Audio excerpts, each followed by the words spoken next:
You wake up, the sunlight dapples your strong jawline, as naturally and unnecessarily as ever. Birds seem to chirp in a major key when you step outdoors, proving that even nature has bought into the hype of your handsomeness. You catch your reflection in the hallway mirror, that accidental masterpiece sculpted by a cruelly generous genetic lottery. A new day, you think. Another opportunity to suffer for your face. You sigh, and even that is attractive. Already, it begins. You don't brush your hair, you arrange it. It arranges itself, honestly, as if it receives memos from your DNA about your daily plans. And as you leave the house, as you emerge if in the neighbor's cat pauses its routine existential crisis to ogle. You pull your coat tighter, like a secret agent who has nothing to hide but everything to lose. Your beauty has become your camouflage. People see you, but no one sees you. The subway is your first battlefield. People part before you like the Red Sea, but instead of divine power, it's your cheekbones and symmetrical eyebrows doing the miracles. You try to make eye contact with the old lady sitting in the priority seat, but her eyes dart away too blinded by the existential guilt of not having looked so good at her own wedding.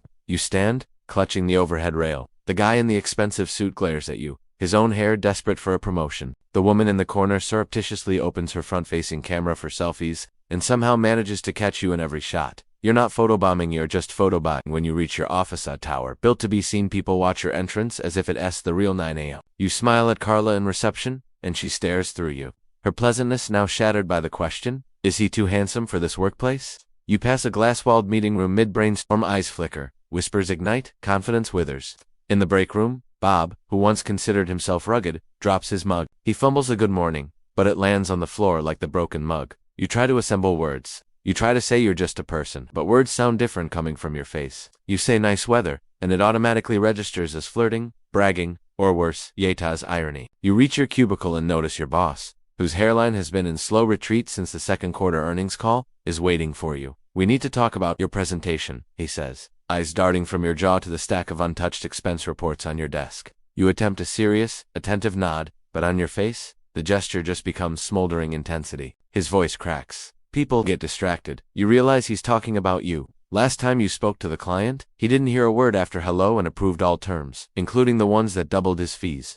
You're just too present, your boss says, voice wavering somewhere between awe and fear. Your handsomeness is now a workplace hazard. You try to apologize, but when you frown in sincerity, he backs up a step, clearly mistaking your regret for seductive intrigue. At lunch, you choose the least populated corner. You select the plainest meal, hoping to fade, like salt in soup. A new intern finds your table, clutching her sandwich with both hands. Are you new here? She asks, hope flashing in her eyes. You explain, kindly. She blinks, realizing her error. Oh, you must be a model doing research. She ventures, warmly. You explain you're on the finance team, and she stares at you as if you've claimed to be a mermaid or an urban legend. You hurriedly finish your soup, now rendered tasteless by the constant taste of irony. Back at your desk, you open your email, subject line, HR mandatory media training. You click, the memo reads, due to recent incidents of distracting presence, you are required to undertake media training to ensure you do not undermine team productivity. There is a link to a video, how to use your face responsibly in the modern workplace.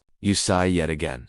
Human resources, the only department more obsessed with your appearance than you are. You begin typing a reply, Dear HR, with all due respect. But your autocorrect suggests, Dear God, why was I born? You delete it. This is not the first time your emails have been praised as poetic, your apologies as haunting, your Excel formulas as artistic outbursts. You just want to survive until Friday. Friday comes. It's team building day, paintball. This is your chance. You think? You put on the mask, hoping, at last, for anonymity.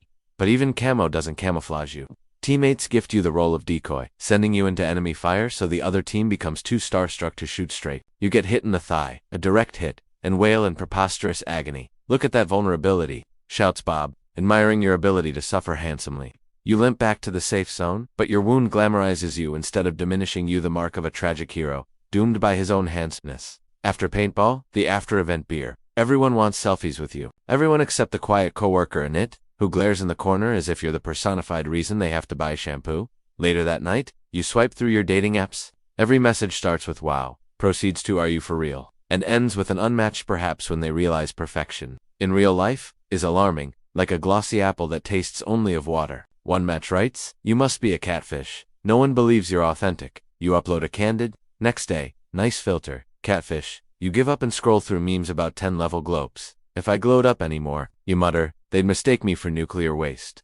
That weekend, you're invited to a party, but only because your presence validates everyone else's effort. You arrive in jeans and a regular shirt, hoping to pass as just a guy? The first host jokes, "Thanks for dressing down." Some of us are already on thin ice with our partners. You laugh, nervously, but the room falls silent. All ears. Your laughter on that face seems performative, even rehearsed like you practiced that laugh in 1,000 mirrors. Next, someone brings up a recent viral video of you half smiling at a bus stop. It's now a reaction GIF called, "When you know you look good, you never approved it. You have no say." Somewhere in the background, a think piece is being written. Why handsome people must use their looks for good, not evil. You try to say something funny, maybe even a little self-deprecating. It's tough being handsome. The room quiets again. You can see two possible reactions forming like competing weather fronts. People who think you're humble, and much worse. People who think you're humble bragging a fate, worse than being declared the boss's favorite. Someone tries their hand at a joke. "Yeah, cry me a river, pretty boy." You laugh too hard, and now you're the arrogant egotist, not the self-effacing one. You realize there's no winning. Your face is always on the opposing team. The next day, Sunday, you try church a place, supposedly, for the soul, not for symmetry. You enter humbly, head down. People greet you with a clasped hand and dazzling smile. Some even request prayers for their own joy. The pastor, normally saintly and measured, pulls you aside. You re-an inspiration to the Lord's work, but just between us, could you stand at the back? Too many people have started attending for the wrong reasons. You apologize. Quietly. He blesses you. May God give you average looks. You think it's a typo. By Sunday evening, you consider deleting all social media. Each time you post, "Wow, still flawless," appears in the first comment, followed by a chorus of "How do you do it?" You post about a charity marathon, but the comments are, "You could run a mile in my heart, and stop being so perfect." When you share a picture of your dog, he somehow gets discovered by a pet modeling agency. Your handsomeness contagious. You phone your mother for sanity. "How are you, darling?" she chirps. You try to share your struggles, but she interrupts. "I always said you'd have a difficult life." That face, you take after your great-uncle, who was so handsome he had to move to Antarctica for the penguins. You realize the only creatures who treat you normally are barnyard animals, but you're allergic to hay. Monday comes. You call in sick, except you're not sick. You claim you've got migraines, which is half true. It's just the existential ache of being a beautiful specimen of humanity marooned in a world that sees your face before it hears your voice. You venture to the park in sunglasses and a hoodie. You hope to be anonymous, but you run into a group of runners who mistake you for either an Olympic hopeful or an undercover movie star. They crowd around, ask for autographs, not your name, just your essence. You sign "Handsome Stranger," and a TikTok dance is born. The next day, "Handsome Stranger" is a trending hashtag, and you're not allowed on public benches anymore. They reserved for people who blend in. Desperate for normalcy, you go to the DMV, the only place, perhaps, where beauty finds no purchase. The clerk, unmoved by your presence, hands you a number and calls you next. For a brief moment, you are invisible and it is bliss. The photo for your license, of course, comes out studio quality, and the clerk frowns. "This photo's not realistic. No one looks like this at the DMV." You try to frown for her, but it registers as a magazine ad for frowning. You try dating again? Your profile features no photos, just lines like "I enjoy books, camping, and laugh at myself." Your date arrives, sees your face, and says, "Wow, I was expecting someone normal, like normal." She looks devastated, more for herself than for you. "You're going to break my heart, aren't you?" she accuses. You apologize preemptively for future heartbreaks you have not and will not cause. Conversation focuses for 2 hours on the curse of being too handsome. You both cry. You both leave mournful for the life that could have been if only you'd been less. You join a book club, hoping to talk about metaphor and character arcs, but quickly become the metaphor yourself, the handsome stranger used in writing prompts. The other members argue about whether your brows are more Byronic or romantic, and someone uses you as the protagonist in their upcoming novella. He walked into the library, a face carved by the whims of vengeful gods. You protest that you are much more than your outer shell, but to no avail. Your face turns even humble despair into an ad campaign. You apply for a driver's license renewal online. The platform rejects your photo, AI-detected manipulative edits. You submit again with a bleary-eyed hair must version, photo flagged for unrealistic despair. You conclude there is no algorithm in society to recognize realness in the really handsome. In a moment of wild rebellion, you grow a mustache. Instead of helping, it goes viral as #HotStache and launches a limited edition line of grooming products. People now compliment you on your courage to own your own beauty. Your suffering is now branded, your pain commodified, your anguish sponsored. One evening you attend a stand-up open mic, hoping to sit quietly, to disappear into the shadows of human mediocrity. The comic on stage scans the audience. "Am I even funny, or is this guy just making us all insecure?" she asks, gesturing at you. The crowd erupts in laughter at you, not with you. Later, you overhear other comedians plotting to sit you closer to the bathroom, just to balance the room. You sign up to perform, and when you self-deprecate, dating is harder when you look like this. The crowd laughs nervously. Handsome people shouldn't whine, they seem to say. Your punchlines fall flatter than a yoga mat. As you leave, the club manager thanks you for creating tension. You tip 30% in hopes they'll forget your face.